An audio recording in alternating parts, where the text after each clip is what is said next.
So my 2019 Sportsman 570. She just came back from the Bluegrass State, Rush Off-Road Park. You can tell she's dirty. Put smiles on her. A lot of people ask me about it.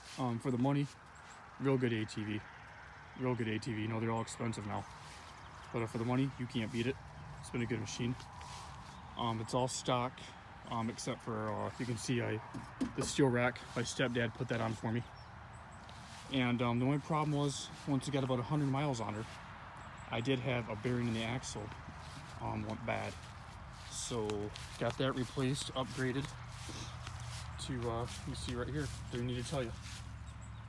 Don't need to tell you. So a Cycle Source hooked me up with that, got me in and out in a day. So now we're heavier dutier, so that's something to keep in mind. You can tell right now I don't have all the bells and whistles I want. Winch, you know, bumper, things like that. Those are coming here soon. For Michigan, tires, wheels, ground clearance is fine.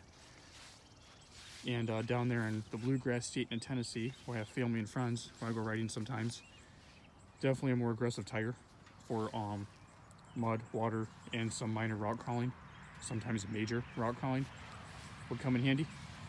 Yeah, especially at Rush Off-Road Park, because even their medium trails, if you've never been in that part of the country, you know, definitely be careful. A lot of you've been down there, a lot of you travel too, like I do, so nothing new. Some of you already know all this, so. But in case you didn't, and you're thinking about heading down south for a ride, you know, just keep all that stuff in mind, and be careful and be cautious of it. Sometimes it does require a different setup of your machine. But UP, she's been up there. She's been to Baldwin, she's been to Silver Lake, she's been to Badlands, Attica, Indiana. She's been to Tennessee with my uncle. Some more family down there went for a ride. Like I said, Rush Off-Road Park. I'm sure a couple other places, you know. But so she's gonna be getting pressure washed here pretty soon, and some other accessories on her. And got about 1,600 miles on her right now, I think. About a year into it. So been riding her more this year than I did last year.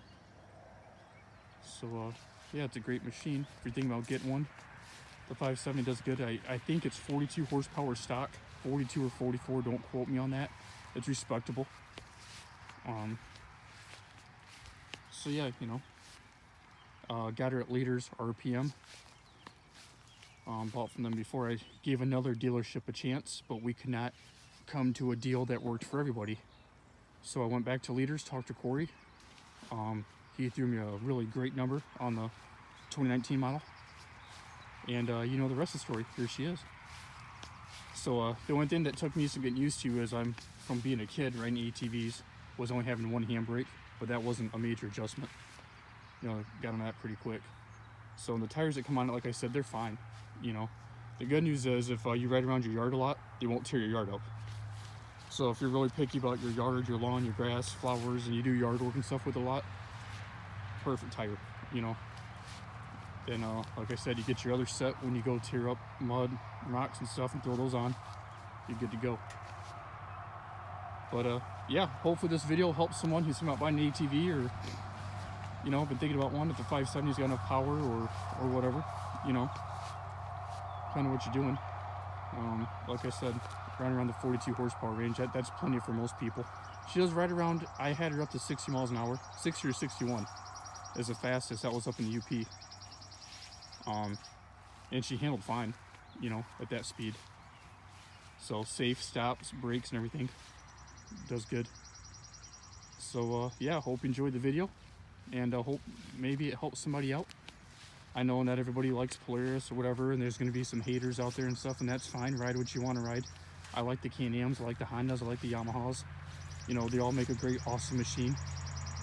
This like people I work with, you know, I got a friend at work, good friend. He had the Sportsman 570. I knew 2 more people that have them. So based upon the research I did and everything that they liked about theirs, that led me to get, you know, the Sportsman 570. And of course, the budget was always a good thing at the time for me. You know, I've been lucky and blessed, have a good job and stuff, so I can't complain. So yeah, people keep riding, be safe.